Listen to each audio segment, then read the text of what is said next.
Hi, everyone. Our names are Rachel Sarnoff and Claire Drolen. We are both internal medicine residents in the medical education pathway. We are so excited to have you join us in our workshop in the coming days. Thank you for watching this pre-workshop video. This project is entitled Reinventing Peer-to-Peer Feedback on Inpatient Rotations. So, what is feedback? Much of the historical culture of feedback has bred deep anxiety and fear. A classic view of feedback might include a one-way interaction, leaving the learner feeling paralyzed by criticism. There is a movement in the medical education community to reinvent feedback. The hope is to provide and receive feedback for the sake of learning, largely guided by the learner, rather than information delivered by an authority figure. And what is peer feedback? We define it as specific information shared between trainees comparing observed performance to a standard given with the intent to improve performance. Here we focus on intent. For all feedback sessions, the underlying intent ought to be to help the learner be the best doctor they can be. Feedback is generally divided into two types, summative and formative. Summative refers to competency requirements, a la MedHub semi-annual evals.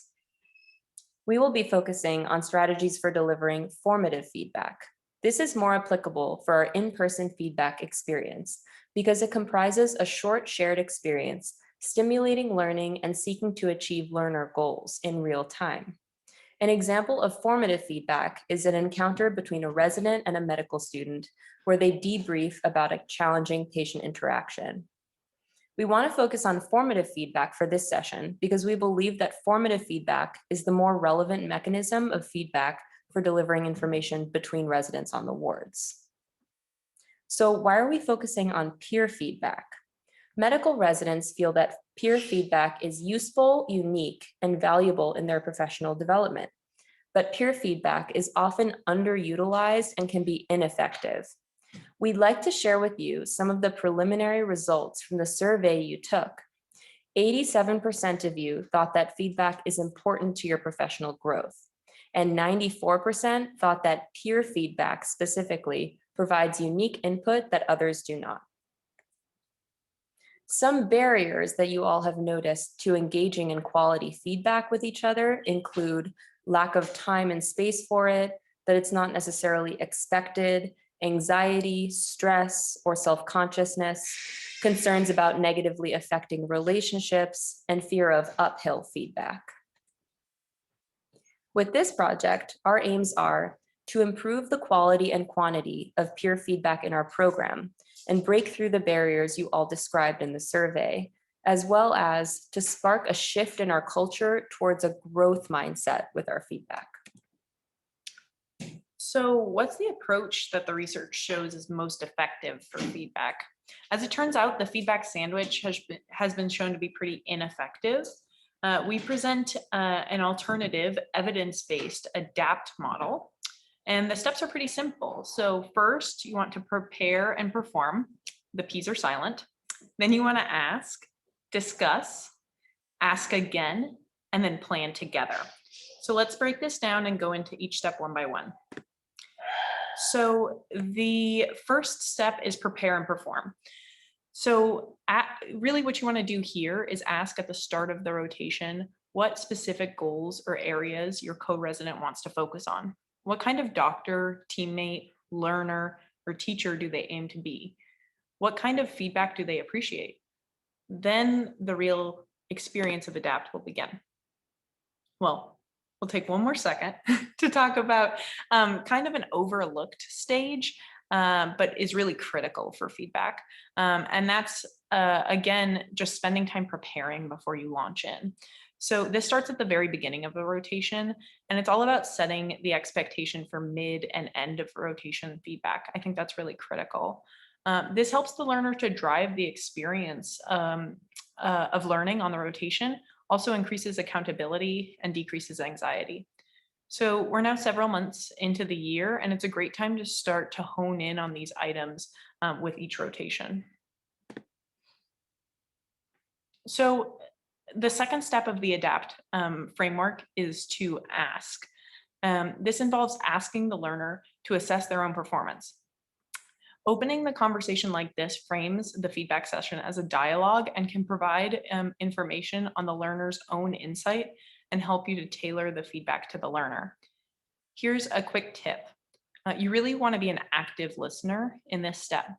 Ask lots of questions and reflect back what you've heard from the peer. For example, you could ask, how do you think things are going? What's going well? How did that feel? Or what are you trying to work on? The third step of the ADAPT framework involves discussing the self-assessment that the learner shared, along with your own observations. So the tip that I would share here is really to be positive, specific, and then also to formulate your feedback to describe the performance and not the person. Try to pick only 1 or 2 topics to discuss to not be overwhelming. All right, so step 4, we're going to return to ask here. But this time we want to clarify what the feedback means for the learner and ask about opportunities for change or development. Again, here, just remember to be an active listener. For example, you could ask, did any of this strike you as something to focus on?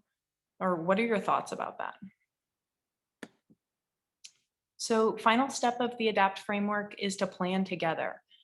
This step is really crucial and it involves working with the learner to help them to derive a plan for growth and then to offer help.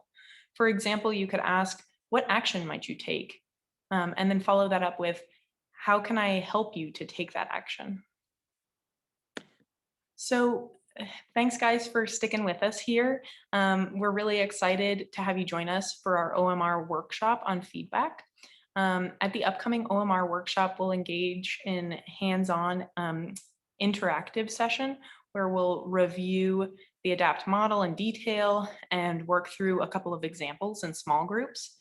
Additionally, we want to discuss some of the barriers to feedback that are specific to our program, and then also discuss some potential solutions with you all. So we'll ask you to please turn your cameras on for this session. We really want to make it as interactive as possible. And then finally, if you want to do a little bit more prep work before the session, or if you just want to hear more about this really important topic, we'd really recommend this Curbsiders podcast on giving effective feedback. And we'll end by sharing one quote that we think is pretty impactful. And we think that this epitomizes what feedback should mean. So it says, if you don't care enough about somebody to want to help them get better, that's what not giving feedback means. It means I don't think you can get better and I don't care enough to help you. So we'll really urge you to participate in our workshop and to continue to give feedback on the wards. Here are references for this presentation. We look forward to talking to you all more about this topic. Thanks. Thanks, everyone.